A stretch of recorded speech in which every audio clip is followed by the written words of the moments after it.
Normally, I never recommend getting a lawyer because they're on the other side. That's what the Bar Association means, British Accreditation Registry.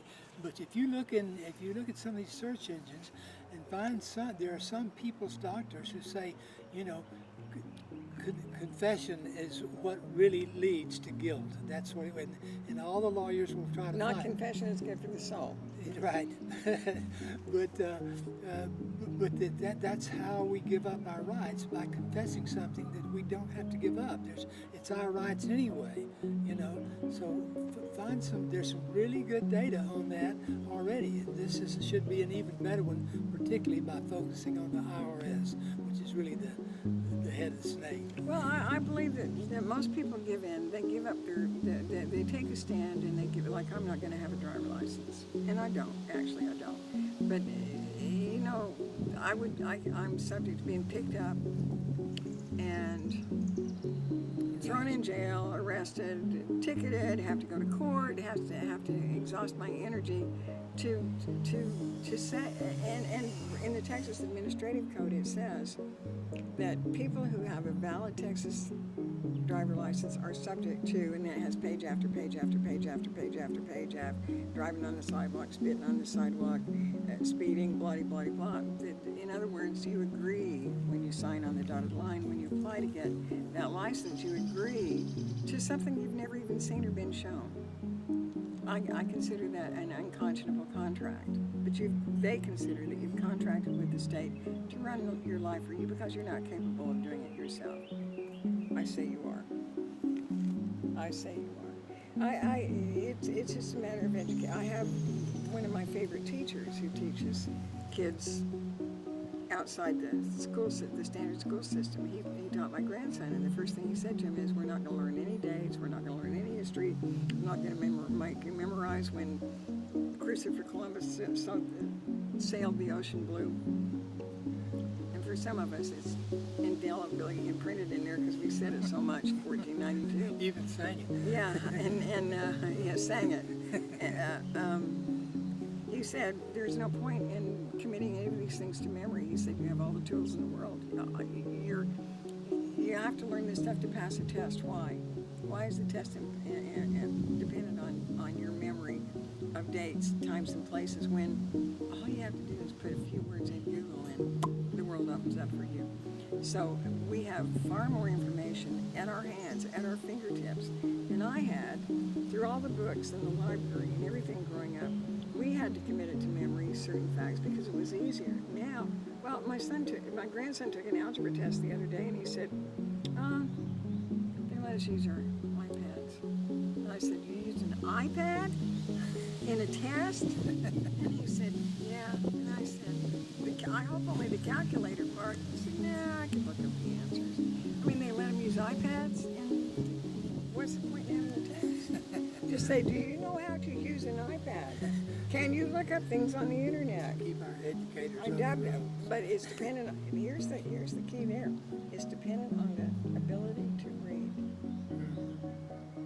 That's what they're not teaching. Yes. Yeah.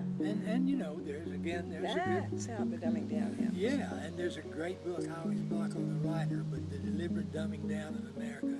Read it, get it, check it out in your library. Go over, get somebody to read it with you that reads well, and learn to read. It's important. You know, I used to tell my kids, you know, I mean, I have two doctorates, I've gone through a lot, but I used to, you know, back in about the 7th grade, I started encouraging them to drop out of school. If you want to learn something, go to somebody that does it and become an apprentice and learn to do the stuff, you know, because it's really easy to learn stuff, and you can always get a GED, which is pretty easy, and go to any college you want to. Well, my kids went to grade school in Austria, and it was very interesting because they were typical American kids of 7 and 8, I think they were when we got to Austria, and they had been, what their life consisted of was 5 days in school, and then Super Saturday, which is when there used to be comics on all Saturday morning. It was a time for kids, and they were into Super Saturday and the comics. We moved to Austria. Number one, we don't have a television set. Of course, nobody yet speaks the language, so what good would it do? But they said, went to check out the school, and they said it was 6 days a week, half days. It's over at 12. So in Austria, grade school is 9 to 12, 6 days a week. And my kids said, what about Super Saturday? We have to go to school on Saturday. I said, we don't have Super Saturday. We don't have a television set. Oh. So, and think about it. You can play all afternoon in the potato fields or hanging from the trees or whatever you want to do. So they have half a day in grade school. Then they go to a middle school, and that's when they start their apprenticeships. So for most of the people shouldn't be going to college because they can't get a job when they get out. Well, other countries take that into consideration and they say, well, we need mechanics, we need plasterers, we need bricklayers, we need all these things. Why don't we train our kids while they're young? So if they didn't have a certain test-taking score or acumen, they went to trade school. So they'd go to school half a day, and then they'd apprentice 2 or 3 hours in the afternoons. And so by the time they got out of what would be our middle school, they were pretty darn well trained in a profession. And then for those that go on, then they would work in the profession, which would be our high school. They would be going to work and spend an hour or 2 a day in refresher in school. Or the kids that were destined to go to college went to gymnasium, which is high school, which is not like high school here. It's a real deal and a real education. And that would train them to go on to college. But only about 10% of the people are scheduled or slated to go on into the professions that deal with the college education. And other countries take that into consideration.